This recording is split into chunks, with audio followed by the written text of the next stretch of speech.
별이 빛나는 밤에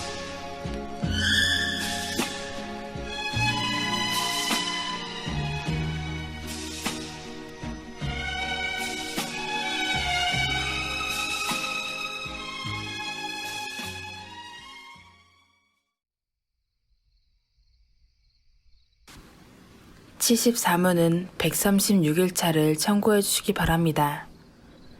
양자 삼음이라는 교리는 칭의 안에서 논의되는 주제입니다.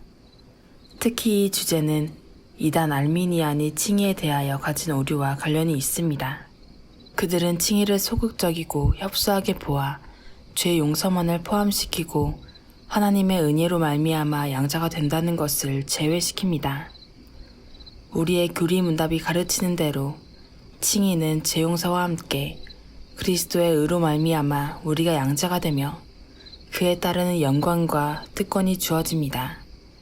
따라서 우리는 오늘 하나님의 아들이라는 양자의 의미와 하나님의 은혜의 행위라 이끌어지는 이유들에 대해서 그리고 여기에 부여된 특권이 무엇인지 살펴보도록 하겠습니다.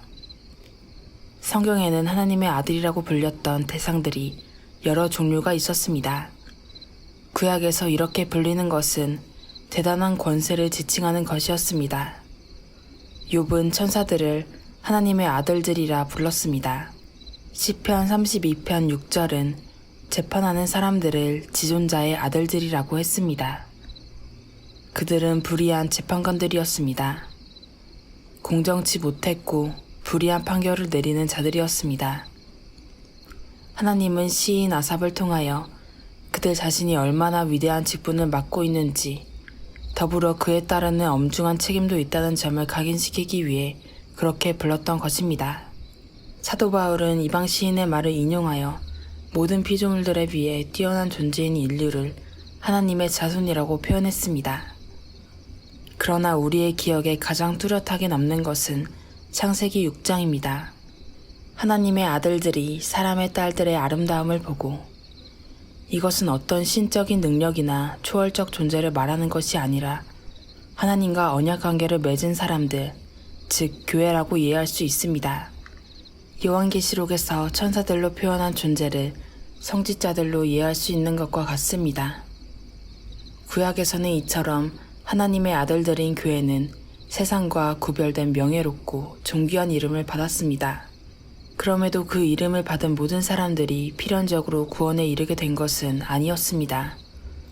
하나님은 이사야 선지자를 통해서 이사야 1장 2절에 내가 자식을 양육하였거늘 그들이 나를 거역하였도다라고 말씀하셨습니다. 주님께서도 마태복음 8장 12절에서 그 나라의 본 자손들은 바깥 어두운 데 쫓겨나 거기서 울며 이를 갈게 되리라고 하셨습니다. 이 본문에서는 휘오스가 아들이란 뜻입니다. 이렇게 쓰신 이유는 이스라엘이 오히려 이방인들보다 더 믿음이 없음을 책망하시기 위한 것이었습니다.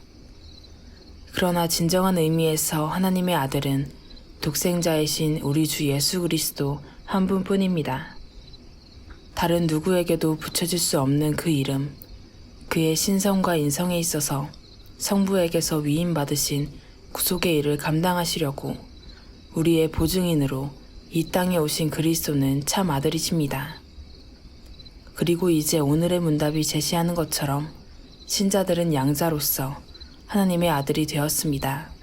이 용어는 사회적인 관습을 담고 있습니다. 양자의 관계로 맺게 되면 당사자 모두는 각각 자기에게 주어진 책임과 의무와 특권을 누리게 될 것입니다. 부모는 친자녀처럼 보살피고 양육해야 하며 양자는 친부모에게 대하듯 존경하고 섬기며 자녀의 책임과 동시에 특권도 누리게 될 것입니다. 이제 우리는 이런 일반적인 양자의 개념에서 더 나아가 하나님의 자녀가 되는 은혜에 대해서 생각해야 합니다.